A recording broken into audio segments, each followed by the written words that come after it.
Love and larceny, a nail tech's perfect day gone fatally wrong. Camera shows sunlight peeking through blinds, then cuts to a steaming cup of coffee and a nail desk being sanitized. Hey guys, good morning. It's Kayana here. Welcome back to another day in the life of a nail tech. But let me just say, today? Whew, it went left, fast. Like romance turned financial fraud and FBI level betrayal kind of left. But we'll get to that. So I started the morning like I always do. Made my hazelnut coffee, lit my cinnamon roll candle, and pulled out my Swarovski crystals. It was gonna be a chill Wednesday, or so I thought. My first client was Tasha. She's been coming to me for months. Real estate agent, loud laugh, always tips 30%. We were doing a freestyle chrome marble set, short coffin, while sipping iced chai and talking mess about this new dating app called Looped. She was telling me how the men on there either wanted to invest in your business or scam you out of it. I should have listened. Camera shows a phone screen with a heart-filled text. Can't wait to see you tonight. Made reservations at Rooftop 42. Dress sexy. That was Jordan. We'd been talking for 5 months. Smooth, generous. Always asking about my nail business. He even helped me set up QuickBooks. Fine, too. Dark waves, gold chain, dimples that didn't quit. I thought I was in love. I thought he believed in my dream. After my second client, I stopped by the bank to deposit $2,400 in cash tips from the week. Y'all know, bridal season has me booked and blessed. My business account was looking nice. I even saw a teller I knew, Miss Claudia. She complimented my chrome set. We joked about how men ain't nothing but expensive distractions. Girl, she had no idea how right she was. I FaceTimed Jordan on break. He was at work, supposedly closing a deal with his financial advising firm. He wore that navy blue blazer I loved. But something felt off. He kept glancing away. Then he said, "Hey babe, quick question. What's your business routing number again? I want to wire you a little surprise." I laughed it off. But he insisted, said it was for a custom nail station he found online. I gave it to him, like an idiot. I walked in wearing this little black cutout dress and rhinestone heels. Hair was in a slick side bun, red lip poppin'. I felt like a whole Bratz doll. But Jordan wasn't there. Hostess checked. No reservation under his name. My stomach dropped. I called. Straight to voicemail. I checked my bank app. And baby, when I tell you, my heart stopped. 14,762 gone. He'd cleaned out every single account connected to my LLC, even the savings I was using to open my second studio in Decatur. I ran out of that restaurant in heels like it was the season finale of Scandal. The officer took my statement, said this happens more than people think. Financial love scams. They're intimate, manipulative, and terrifyingly smart. They traced Jordan's IP address. And get this, he wasn't Jordan.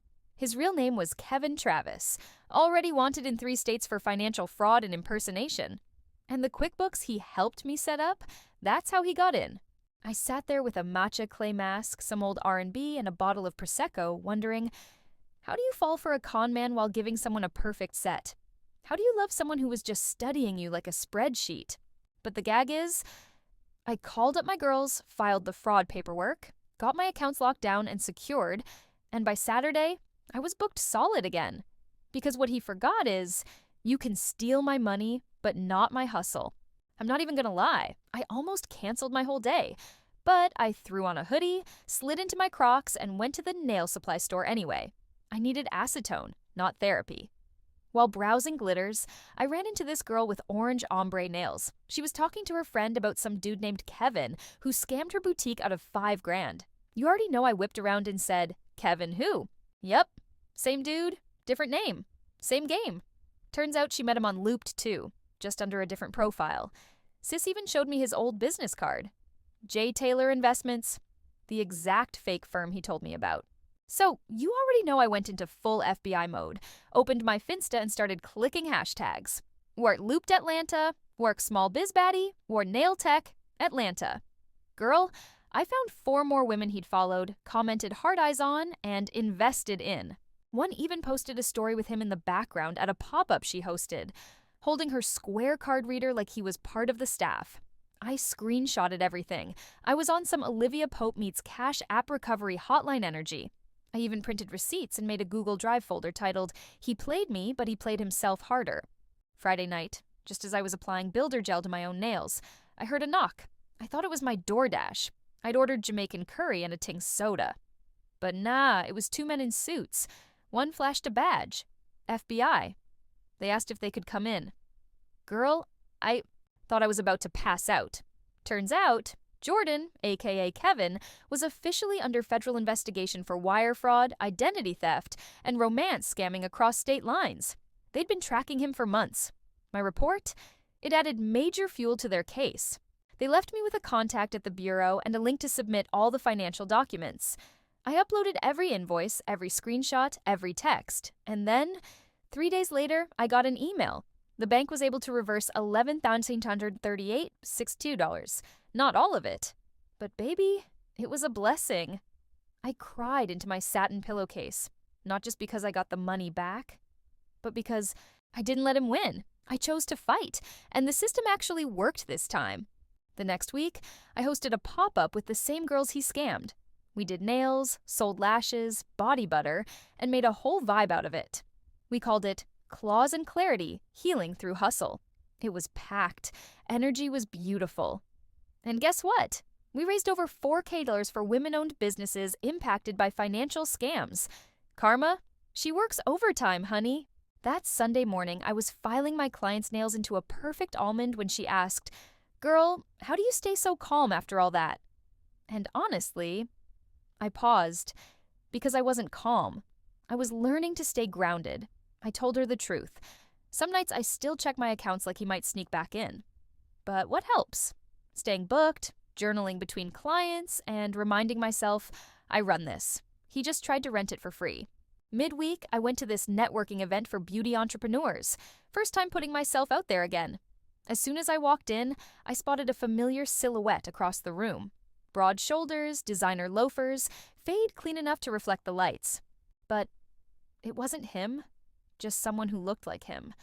My heart still jumped. That's trauma, y'all. It lingers.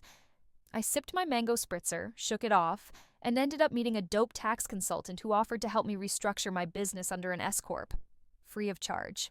That moment, it reminded me, real support doesn't come with secret passwords and fake love. Hey, goddess babes! The goal is to become your own nail tech, especially in today's world where everything is overly expensive but easily accessible. With just a few clicks, you can find all the tools and products you need from places like Amazon, Shein, and so many other websites. Whether you love acrylics, dip powder, polygel, or press-ons, the style possibilities are endless. Sanitation is extremely important, so always make sure to clean your tools and workspace before and after doing a nail set. Whether it's for yourself or a client, clean tools, they're safe, beautiful nails. I'm here to show you how to do your own nails from start to finish. Once I realized how much money I was spending every 2 weeks, I decided to invest that into learning. I watched some great YouTube videos, found amazing deals online, and taught myself how to do nails right at home.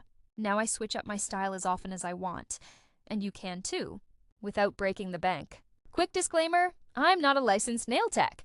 I didn't go to school for this, but I've learned how to create nails I love, and I'm here to help you do the same.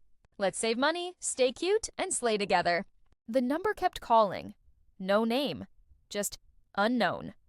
I finally picked up, heart racing, palms sweaty. A deep voice on the other end said, "You thought you were smart, but I always win." I froze. I knew that voice. It was Kevin.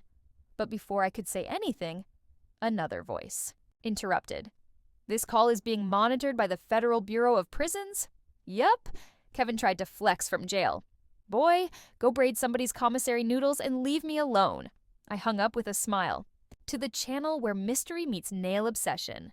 I break down chilling cases, shocking twists, and unsolved stories you won't stop thinking about. Disclaimer, the crime stories shared on this channel are fictional and created purely for entertainment purposes. Viewer discretion is advised, as the themes may still include sensitive or suspenseful content. Watch as I bring you thrilling tales well. Thanks for watching. If you're new here, don't forget to hit that like button, subscribe, and tap the bell so you never miss an upload.